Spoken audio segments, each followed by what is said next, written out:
Skipping Naruto filler? Do it properly. Here's the entire past arc, the Locus of Konoha, episodes 176 to 196 in minutes. Right after Naruto becomes Konoha's hero, this episode jumps back to when almost nobody wanted him around. While Zetsu goes to report Pain's death and Team Samui heads toward the village, Iruka sees Naruto's old swing tree still standing and remembers everything.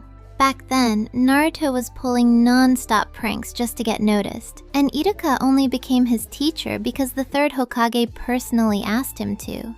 In class, Sasuke nails the clone jutsu, Naruto completely bombs it, and the other kids laugh. Iruka tells them not to mock Naruto, then says the best way to deal with him is to ignore him, which unsurprisingly does not help. Later, after more failure, free ramen from Ichiraku and learning Sasuke is an orphan too makes Naruto realize he isn't alone. Naruto gets rejected from his classmates' test of courage, so he does what he does best, turns the whole thing into a prank. Wearing a creepy mask, he scares one of his bullies at the cemetery, but when Iruka finds him, the moment gets heavy fast. Naruto finally asks the question that's been hanging over everything. Why does everyone look at him like that? Meanwhile, Iruka is struggling too, because even though he knows Naruto isn't to blame, he still can't get past the pain of the Nine Tails. Kakashi basically calls him out, saying Iruka is the one person who can actually reach Naruto. Then it gets worse.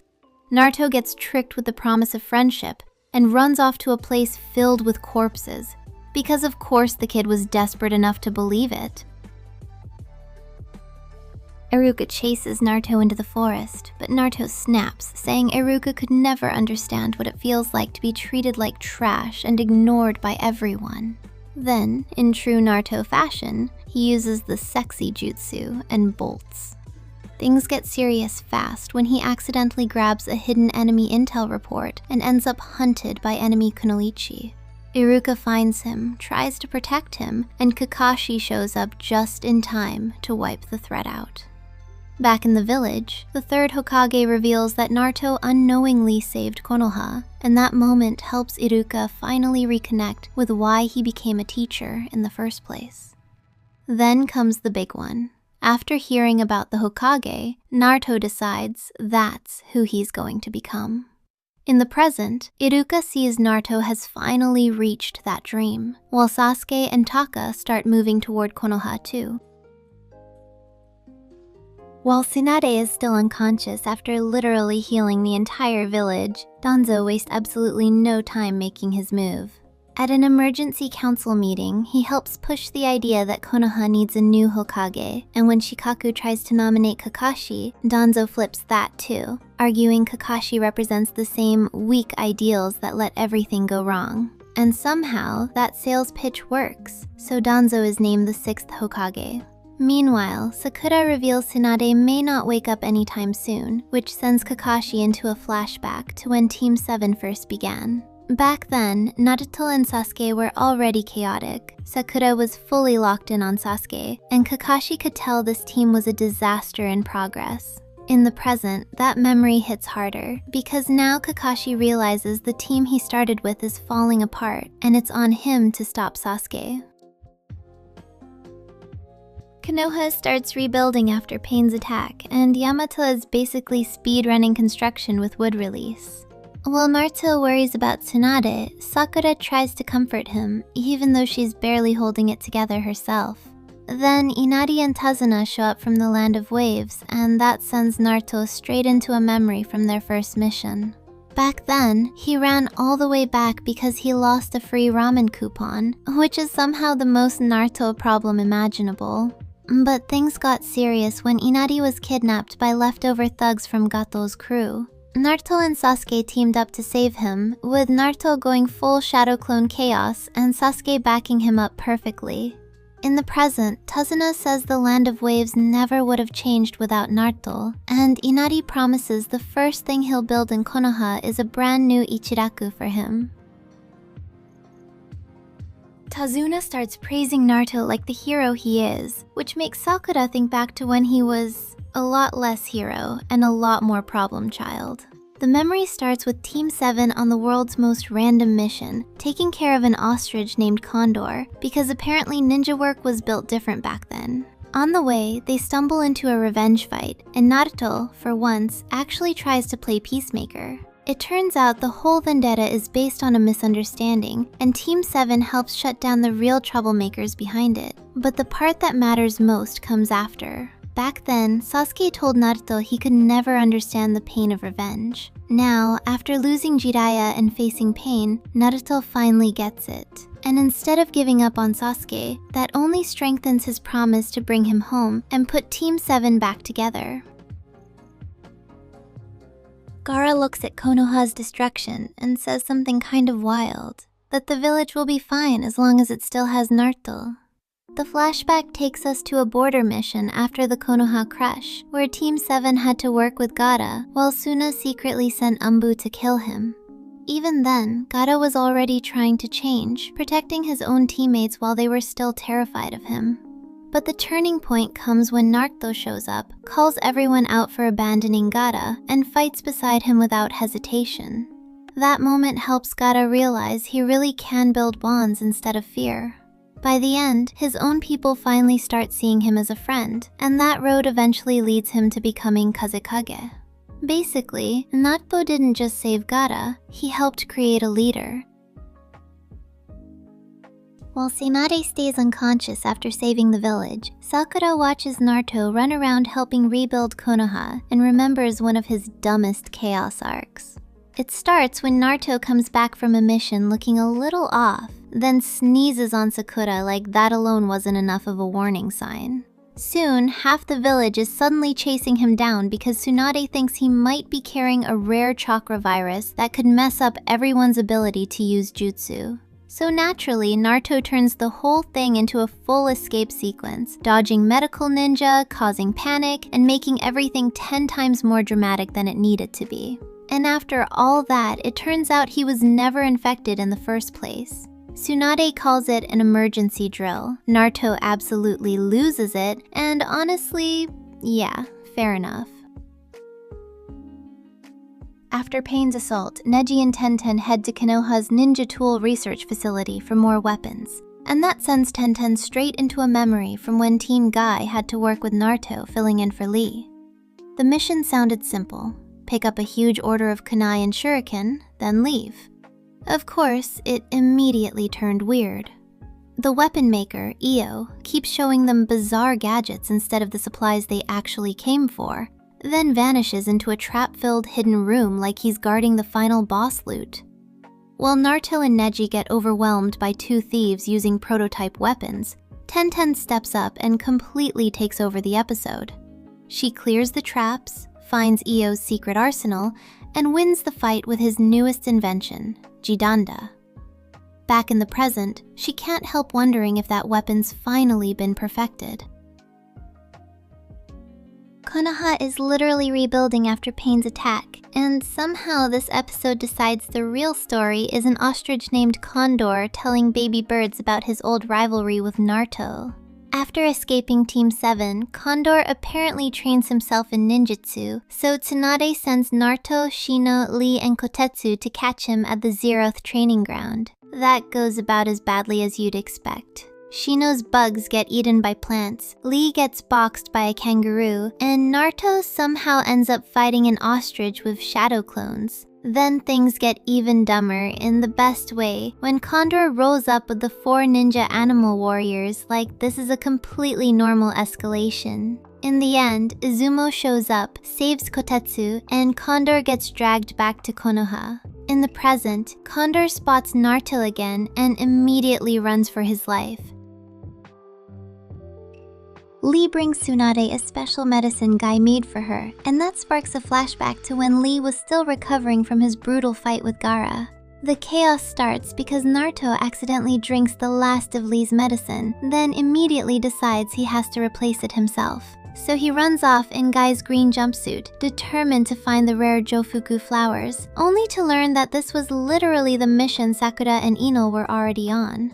In the forest, Naruto defends Lee hard, saying he'll never stop believing in him because Lee never stopped fighting, even when his body already gave out. Then the flower summons a creepy Gaara-like apparition, and Naruto has to throw hands before finishing it with a Rasengan. In the end, the medicine gets made, Lee gets his hope back, and Guy somehow turns the whole thing into tears, sweat, love, and way too many push-ups. Right after his fight with Sasuke, Naruto is still stuck in the hospital when Jiraiya tells him they're leaving Konoha for 3 years of training. Jiraiya says Naruto needs to focus on surviving the Akatsuki, not chasing Sasuke. But Naruto proudly says if that makes him a fool, then he's a fool. Once they leave, Jiraiya starts training him to break Genjutsu, since Sasuke's Sharingan is only going to get more dangerous. Naruto struggles through it, while Jiraiya quietly starts thinking about Minato and Kushina, and just how much Naruto reminds him of them. Then training turns into a real mission when they reach the Genjutsu Tree village, now taken over by Kondachi. To sneak in and save the hostages, Naruto disguises himself as a child and pretends he captured Jiraiya. Kondachi immediately realizes something's off when a random kid supposedly captures one of the legendary Sannin, and the whole disguise falls apart fast. Once Naruto reveals himself, Kondachi decides to kill the hostages, including Tanishi's mother, by feeding them to this giant nightmare conch. Naruto tries to end it with a Rasengan, but the shell tanks it, and both he and Jiraiya get trapped in a brutal Genjutsu prison. The turning point comes from Tanishi, who finally chooses to be a fool like Naruto and saves them with his chili pepper bombs. After that, Jiraiya locks Kondachi down, and Naruto powers up a big ball Rasengan to finally smash through the conch and end the fight. This episode is basically what happens when Team 7 gets sent on a cat mission and somehow Sasuke makes it personal. Nekoba hires Naruto, Sakura, and Sasuke to steal a paw print from Nekomata, the boss of the ninja cats. But for Sasuke, this isn't just a goofy assignment. It's one of the same tests Itachi used to give him, so now he wants to clear it on his own just to prove he can surpass his brother. The whole mission has cat ears, sneaking through a fortress, and Naruto immediately fumbling the disguise, which feels correct. But once Sasuke gets inside, the mood shifts. He tears through Nekomata's guards, breaks out of a Genjutsu with his Sharingan, and refuses help even when Naruto and Sakura show up. Then the ending hits different because Nekomata reveals Itachi asked him years ago to challenge Sasuke when the time came. As Konoha rebuilds, this episode looks back at one of the village's most underrated shinobi, Kosuke Maruboshi, a genin who's somehow stayed a genin for over 50 years. On a border mission after the Konoha crash, Naruto gets teamed up with him and quickly learns this old man is way more dangerous than his rank makes him look. Kosuke can cook, track enemies, and casually pull out high-level jutsu like he's been hiding a whole second career. But the real heart of the episode is why he stayed a genin in the first place: guilt. Years ago, he sacrificed comrades trying to rank up, and he never forgave himself for it. When Naruto refuses to leave him behind and declares he'll never let a comrade die, it hits Kosuke hard, because it reminds him of Minato. By the end, it's clear he sees the 4th Hokage living on in Naruto. While Konoha rebuilds, Kakashi spots a traveling musician and suddenly gets hit with one of the weirdest memories of his life. It turns out he once met a woman named Hanare who looked harmless but was actually a spy from Jomaya village. Even after she was captured and interrogated, Kakashi could tell there was more to her than just the mission. Then things got even messier when Naruto, Sasuke, and Sakura accidentally ruined a quiet moment and caused Kakashi and Hanare to literally kiss by mistake, which is not exactly standard shinobi procedure. Later, during a hostage exchange, Kakashi makes a shocking choice. He blows up the bridge rather than let her go so easily. But when he finally corners her, he can't bring himself to kill her. Instead, he lets her walk away, proving that even Kakashi had a soft spot buried under all that Anbu-era damage. Konohamaru's group asks Neji for a story about Naruto, and somehow Neji gives them one that's barely about Naruto at all until the very end. During the Konoha crash, while the village was already in chaos, 2 Kumo shinobi tried to kidnap Hinata to steal the Byakugan. Neji, Kiba, and Tenten moved to stop them, with Kiba and Neji pulling off a solid little rescue play while Tenten handled the traps behind them. The real turning point comes when Hiashi steps in to protect both Hinata and Neji, showing just how much had already started changing inside the Hyuga family. But when the kids ask what any of this has to do with Naruto, Neji finally says it outright. If Naruto hadn't changed the way he saw fate during their fight, he might not have gone to save Hinata at all. So yeah, Naruto changed the story before it even started. Naruto gets handed a photo during an investigation and instantly recognizes the man in it, which leads into one of this arc's stranger but surprisingly emotional stories. Back then, Naruto found himself haunted by the ghost of an Anbu named Kisuke, a man who couldn't even remember who he was at first. Once his memories return, the truth gets dark fast. Kisuke was tracking a spy inside Konoha, got caught, and had his soul sealed away before he could expose the killer. So naturally, Naruto disguises himself as Kisuke and barges straight into a security meeting to call the suspect out. Things spiral when Subiru admits to murdering both Kisuke and his wife, and Kabuto shows up to make everything worse. In the end, Kisuke finally gets to move on, and in the present, Naruto quietly keeps his promise by leaving tulips at his grave. Sakura sees Kiba and Akamaru doing delivery work around Konoha and casually mentions that Naruto and Sasuke used to be weirdly inseparable, which sends Naruto straight into a memory. Back then, Team 7 was chasing down a stolen golden statue when Sakura got taken hostage. Sasuke wanted to keep going with the mission, but Naruto hit him with Kakashi's rule that abandoning your friends makes you worse than scum, and that changes everything. The rescue gets even messier because Naruto and Sasuke end up literally stuck together by their hands, which is about as convenient as it sounds. But once they stop fighting each other and actually sync up, they crush the bandits and take down their leader, Jackal. The statue ends up wrecked, their hands are still glued together, and Naruto suddenly realizes he may have a serious bathroom problem. As Team 10 works together to round up hogs for the village, Shikamaru gets reminded of an older mission where teamwork was the only reason things didn't fall apart. Back then, Team 7 and Team 10 were sent to rescue a village headman's kidnapped granddaughter from a bandit leader named Baji. Things got messy fast when their guide, Tofu, turned out to be a double agent, which is exactly the kind of thing Shikamaru hates being right about. But once the teams got inside the fortress, everyone started playing their role perfectly. Shikamaru made the calls, Ino and Choji found the hostages, and together the genin helped bring Baji down and save the girl. So while this episode starts with pig wrangling, it's really about how these teams worked best when everyone actually trusted the plan, even if Choji still gets stuck carrying everything at the end. On the way back to Konoha, Taka passes a place that drags Sasuke straight into one of those memories where his obsession with Naruto was already getting ugly.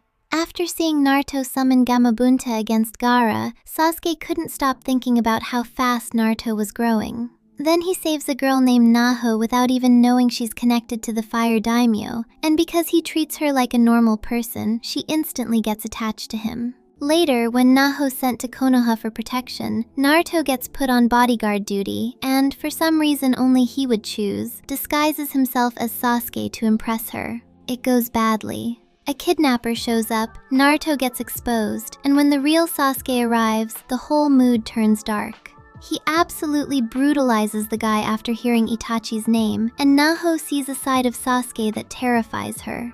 Even then, Naruto still covers for him, saying that Sasuke was going through some problems and that he was usually a nice guy, and that he would take her to meet him once he calmed down. If you made it to the end, I'd really appreciate if you considered liking and subscribing. There'll be more Naruto filler recaps coming soon, so you can check out some of the other ones while you wait.